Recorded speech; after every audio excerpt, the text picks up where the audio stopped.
कोई जरूरत नहीं है कि सीमेन मिले। उनको कौन पढ़ाए? वो जानते सब हैं, वो जानते सब हैं, लेकिन वो जानबूझ के, क्योंकि सरकार उनकी है, दबाव उनका है, वो चाहते तो एफआईआर हो जाती, चाहते तो मेडिकल हो जाता, और अगर चाहते तो उस बिटिया को बहुत अच्छी तरीके से एक सांसारिक रूप से उसका जो अंतिम संस्कार होता, लेकिन नहीं होने दिया। जो सबूत मिलते उन सबूतों को मिलने ही नहीं दिया। सरकार ने कहा कि आरक्षण के प्रति ये वाले जजमेंट आना वो आ जाता है।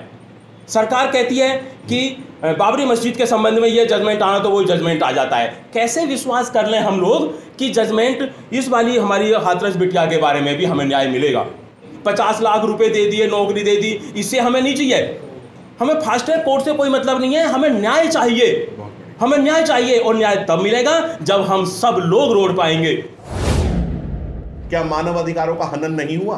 रात को 3 बजे किसी को, वैसे तो आप हमें कहते हो कि आप हिंदू हो, तथाकथित हिंदू बना देते हो, लेकिन रात को 3 बजे कौन से हिंदू धर्म में लिखा हुआ है कि पेट्रोल छिड़क के किसी की अंत्येष्टि कर दी जाए? परिवार का उसमें सम्मिलित ना होना, क्या यह धर्म संगत, तर्क संगत है? इसका जवाब नहीं है।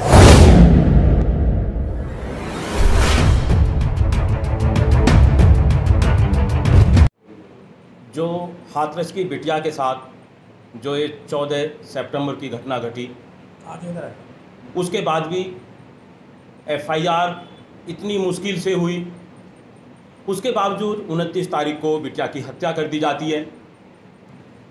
इसलिए हत्या होती है क्योंकि बीच में उसको ट्रीटमेंट नहीं दिया गया।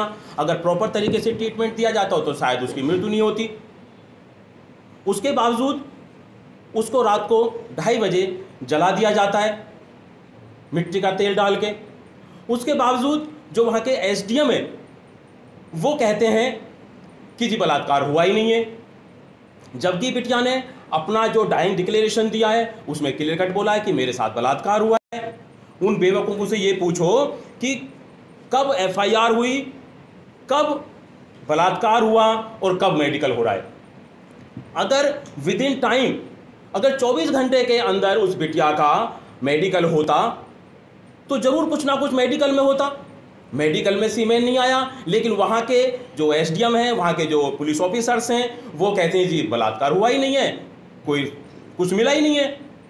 उन्होंने शायद आईपीसी की धारा 375 नहीं पढ़ी कि अगर सीमेन मिलता है नहीं मिलता है, इस बात से तो कोई कंसर्न ही नहीं है, क्योंकि 2013 और 2018 में आईपीसी अमेंड हो चुकी है।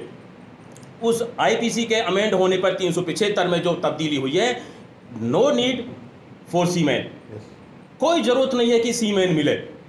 उनको कौन पढ़ाए? वो जानते सब हैं, वो जानते सब हैं, लेकिन वो जानबूझ के, क्योंकि सरकार उनकी है, दबाव उनका है, वो चाहते तो एफआईआर हो जाती, चाहते तो मेडिकल हो जाता, और अगर चाहते तो उस बिटिया को बहुत अच्छी तरीके से एक सांसारिक रूप से उसका जो अंतिम संस्कार होता, लेकिन नहीं होने दिया। जो सबूत मिलते उन सबूतों को मिलने ही नहीं दिया। अब आज ये हमारे सामने आज एक समस्या है कि जो सरकार किसी बिटिया को अच्छी तरीके से ट्रीटमेंट ना दे, उसका रात के 2:30 बजे अंतिम संस्कार कर दे विदाउट उनके परिवार वालों के, तो उसको न्याय कैसे मिलेगा? क्या हम उम्मीद करेंगे जो सुप्रीम कोर्ट या जो हाई कोर्ट के जज बैठे हैं, जो सरकार कहती है वो जजमेंट आते हैं, जो वो कहते हैं? सरकार ने कहा कि आरक्षण के प्रति ये वाले जजमेंट आना वो आ जाता है। सरकार कहती है कि बाबरी मस्जिद के संबंध में ये जजमेंट आना तो वो जजमेंट आ जाता है। कैसे विश्वास कर लें हम लोग कि जजमेंट इस वाली हमारी हाथरस बिटिया के बारे में भी हमें न्याय मिलेगा? मैं समझता हूं साथियों, न्याय तो तभी मिलेगा कि हम सबको एक साथ इकट्ठा होकर, जितने भी संगठन से हैं हमारे समाज के, सबको एक साथ आना पड़ेगा। जो आज ये पहल हो रही है, जो ये संयुक्त कॉन्फ्रेंस हो रही है आज वसुंधरा के अंदर, ये बहुत ही बढ़िया पहल है। हम सबको रोड पे आना पड़ेगा, हम सबको एक साथ मंच पे आना पड़ेगा, तभी हम लोग अपनी हाथरस की बिटिया को, या हमारी और बिटिया हैं जिनके साथ ऐसे अत्याचार हुए हैं, एट्रोसिटी हुई हैं, उनको न्याय हम दिला पाएंगे। तभी हम लोग तभी तो हम कुछ कर पाएंगे। अगर हम अकेले मिलके हम न्याय दिलाने के लिए चलेंगे तो हम सफल नहीं हो पाएंगे। इसलिए मेरा सभी से आज हमारे जितने भी बहुजन मीडिया हैं, मैं उनके माध्यम से एक बात कहना चाहता हूं कि हम जितने भी संगठन से हैं बहुजनों के, वो सब एक मंच पे आएँ और अपनी हाथरस की बिटिया के लिए हम न्याय मांगें। और न्याय ऐसा नहीं कि उन्होंने फास्ट ट्रैक कोर्ट बना दीजिए, 50 लाख रुपए दे दिए, नौकरी दे दी, इससे हमें नहीं चाहिए। हमें फास्ट ट्रैक कोर्ट से कोई मतलब नहीं है, हमें न्याय चाहिए। हमें न्याय चाहिए और न्याय तब मिलेगा जब हम सब लोग रोड पाएंगे। आज वसुंधरा के अंदर बहुत अच्छी पहल है, हम इनके साथ हैं। जहां भी जरूरत पड़ेगी हम इस न्याय मुहिम में आप लोगों के साथ हैं। जय भीम। दलित सांसद हैं और सैकड़ों विधायक हैं हमारे देश में, अलग अलग राज्य में, विधानसभाओं में, वो कहीं भी इस मामले में आगे नहीं आ रहे हैं। इसको किस तरह से देखते हैं आप? इसको मैं मैंने जो बाबा साहब के बारे में पढ़ा, उन्होंने जब पूना पैक्ट हुआ था तो उन्हें बड़ा दुख हुआ था। उस पूना पैक्ट में बहुत दुख हुआ था। तो उन्होंने कहा था कि अब के बाद जो है ना, क्रांतिकारी लोग पैदा नहीं होंगे, जुझारू लोग पैदा नहीं होंगे, गुलाम लोग पैदा होंगे। तो ये उसी वक्त बाबा साहब ने आशंका जताई थी, जो आज सच साबित हो रही है। अब अगर आप 131 जो सांसद हैं या जो विधायक लोग हैं, अगर आप उनसे बात करें तो वो ये कहते हैं कि वो पार्टी के प्रति समर्पित हैं, वो पार्टी की नीतियों के प्रति समर्पित हैं, वो समाज के प्रति समर्पित नहीं है। क्योंकि उनको ये अवधारणा ये इस तरह से उनको कहा जाता है, उनको बताया जाता है कि तुम इस समाज की वोटों से नहीं जीत रहे हो, तुम इस समाज की वोटों से नहीं जीत रहे हो, तुम इस पार्टी की वोटों से जीत रहे हो। तो वो जो जो MP हैं, MLAs हैं, वो अपनी पार्टी की नीतियों के हिसाब से, उनकी पार्टी की स्थिति के हिसाब से वो उनको जो है चुप रहने पर मजबूर करते हैं उन्हें। तो हालांकि उनको बोलना चाहिए, उन्हें उनके हमारा जो समाज है, जो वाल्मीकि समाज है, जब उनके अधिकारों की बात आती है, वो नौकरी की बात आती है, उनको स्थायी नौकरी की बात आती है, या वेतन कहीं रुका हुआ हो, वो अपने जो है काम बंद कर देते हैं। पूरे देश में कहीं कहीं वो गंदगी फैला देते हैं। लेकिन जब बिटिया के सम्मान की बात है तो वो कहीं भी नजर नहीं आ रहे हैं। आखिर वो अपना काम जो हड़ताल क्यों नहीं कर रहे हैं? वो तो जो अभी जैसे भी आपने सवाल उठाया कि मतलब जो वाल्मीकि समाज है, सफाई कर्मचारी लोग हैं, वो सफाई करना बंद कर देते हैं या इस तरह से कर देते हैं। ये कर तो देते हैं, कर तो सकते हैं, लेकिन कुछ समाज में ऐसे लोग काम कर रहे हैं जो वो ये कह के चलते हैं कि यार ये सब राजनीति है, इसमें तुम्हें कुछ चिंता करने की बात नहीं है, कुछ करने की, ये सब राजनीति है।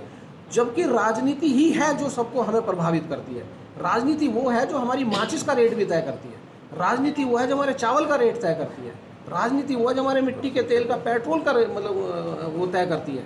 तो अंत में मैं सिर्फ इसी बात को कहना चाहूँगा कि जो भी सबूत अवेलेबल हैं, कुछ सबूत सर्कमस्टेंशियल एविडेंस होती है, सर्कमस्टेंशियल एविडेंस होती है। जैसे कि भाई आपने क्यों जला दिया, ये उसको जो ना बिना परिवार के या बिना दूसरा उसने चांस दिए कि भाई इसका पोस्टमार्टम किए बगैर इसने आपको क्यों जला दिया। तो ये बहुत सारे ऐसे सवाल होते हैं। वो कानून, वो जो वकील लोग हैं वो लड़ेंगे। और वो जो सीमा जी जो निर्भया वाले केस में थी, उन्होंने ऐसा संभाल लिया और मुझे जो है ना उन पर बहुत विश्वास है। जो जिस बहादुरी से उन्होंने उसमें फांसी दिलवाई थी, मैं यही उम्मीद करता हूं कि उसी बहादुरी, समझदारी और अपने जो कानूनी ज्ञान है उसके बेस पर ये इन लोगों को भी फांसी तक पहुंचाएंगी। और मनीषा बिटिया को, मतलब जो हाथरस की बिटिया है, उसे ज़रूर न्याय मिलेगा, उसको न्याय मिलेगा। और भविष्य की हमारे ऊपर जो अत्याचार है उनकी दिशा भी तय करेगा। देखिए, ऐसा है कि ये संयुक्त प्रेस वार्ता वसुंधरा के प्रांगण में रखने का एक बहुत बड़ा कारण था, क्योंकि वसुंधरा में आपके समाज की क्रीम रहती है। जैसे कि दिल्ली में हमारे जो लोग, दिल्ली में थोड़ा भीड़ा एरिया है और हमारे जहाँ पे भी क्षेत्र में जहाँ भी हम लोग रहते हैं, तो वसुंधरा के अंदर बहुत सारे लोगों का पलायन हुआ। यहाँ पे जो अधिकारी स्तर के लोग हैं, इंजीनियर्स हैं और समाज की क्रीम है मेरे हिसाब से। तो ये रखने का कारण ये था कि यहाँ की क्रीम है, जिनको कई बार ये एलिगेशन लगा दिया जाता है कि पढ़ा लिखा समाज साथ नहीं देता। ऐसा नहीं है, पढ़ा लिखा समाज साथ दे रहा है। पढ़े लिखे समाज के दिल में पीड़ा है, तभी ये संयुक्त प्रेस कॉन्फ्रेंस वसुंधरा के प्रांगण में रखी गई है। अब रहा जो हाथरस की हमारी बिटिया है, बहन है, उसको सम्मान मिलने की बात, तो देखिए सम्मान तो मिलने से रहा, जो उन्होंने गलत करना था वो गलत तो वो कर चुके। देश के अंदर एक मानव अधिकार आयोग नाम की चीज़ है, राष्ट्र के अंदर एक SC ST आयोग केंद्र में भी है, राज्य में भी है, लेकिन इस आयोग के किसी भी अधिकारी के द्वारा, किसी भी पदाधिकारी के द्वारा आज तक एक भी स्टेटमेंट नहीं आई। क्या मानव अधिकारों का हनन नहीं हुआ? रात को 3 बजे किसी को, वैसे तो आप हमें कहते हो कि आप हिंदू हो, तथाकथित हिंदू बना देते हो, लेकिन रात को 3 बजे कौन से हिंदू धर्म में लिखा हुआ है कि पेट्रोल छिड़क के किसी की अंत्येष्टि कर दी जाए? परिवार का उसमें सम्मिलित ना होना, क्या यह धर्म संगत, तर्क संगत है? इसका जवाब नहीं है। और यदि नहीं है तो कहाँ गया हमारा मानव अधिकार आयोग? मानव अधिकार आयोग के लोग क्यों नहीं खड़े होते आज तक? क्या हमारे किसी सामाजिक संगठन ने उनसे बात करी? मैं अपने संगठन के माध्यम से, मेरी सुजी सम्राट जी से बात हुई है जो हमारे नीली क्रांति के राष्ट्रीय अध्यक्ष हैं, मैं वसुंधरा बहुजन जागरूक मंच का संयोजक हूं और 3-4 संगठनों से जुड़ा हुआ हूं। हमारा अगला स्टेप यह है कि राष्ट्रीय मानव अधिकार आयोग को हम एक ज्ञापन देना चाहते हैं। SC/ST आयोग स्टेट और SC/ST आयोग, SC आयोग, शेड्यूल कास्ट आयोग अब तो अलग अलग हो गए, क्योंकि अनुसूचित जाति आयोग राज्य और केंद्र को भी हम अपना ज्ञापन देंगे। आपको उसके बारे में जल्दी सूचना दे दी जाएगी। और यदि उसके अंदर इसकी जांच, CBI की जांच किसी सुप्रीम कोर्ट के रिटायर्ड जज या सिटिंग जज की निगरानी में होनी चाहिए, क्योंकि अभी भी हमें जुडिशरी से थोड़ी बहुत उम्मीद है। जैसे कि वकील साहब ने भी अपनी बात कही थी कि अभी IPCs की उनको अकल तो है, लेकिन वो IPCs के हिसाब से काम नहीं करना चाहते हैं। तो अभी जुडिशरी के ऊपर हमारा फेथ है। आप लोकतंत्र के चौथे स्तंभ हैं, आपकी भी बहुत गहन जिम्मेदारी बनती है। जैसे महेंद्र सिंह जी ने कहा कि जो वहाँ 100 से ऊपर सांसद बैठे हैं, जोगिंदर जी ने अपनी बात में इसका जिक्र किया था, तो उनको झंझोड़ें और ऐसा कोई हमें लेकर चले, हम भी साथ चलेंगे। हम आपके साथ कंधे से कंधा मिला के उनसे प्रश्न पूछेंगे कि भैया आप कुछ क्यों नहीं बोल रहे, ऐसे क्यों आपके अंदर संवेदनहीनता आ गई है। तो इसी के साथ हमारी संयुक्त रूप से यही डिमांड है कि एक सुप्रीम कोर्ट के सिटिंग जज या रिटायर्ड जज की निगरानी में हाथरस की बिटिया के कांड की जांच हो। और जो मनोज भाई ने दिल्ली वाले केस की भी बात करी है, उसमें भी हमारी बात हो गई है कि मॉडल टाउन में जो एक एट्रोसिटी हुई है, उसके अंदर भी जल्द ही हो सकता है कल या परसों में एक बार अपने वरिष्ठ साथियों के साथ सलाह मशवरा करके हमारा एक प्रतिनिधि मंडल वहां पर भी जाएगा और पुरजोर तरीके से पुलिस के SHO, ACP, DCP जिनसे बात करनी होगी उनसे हम बात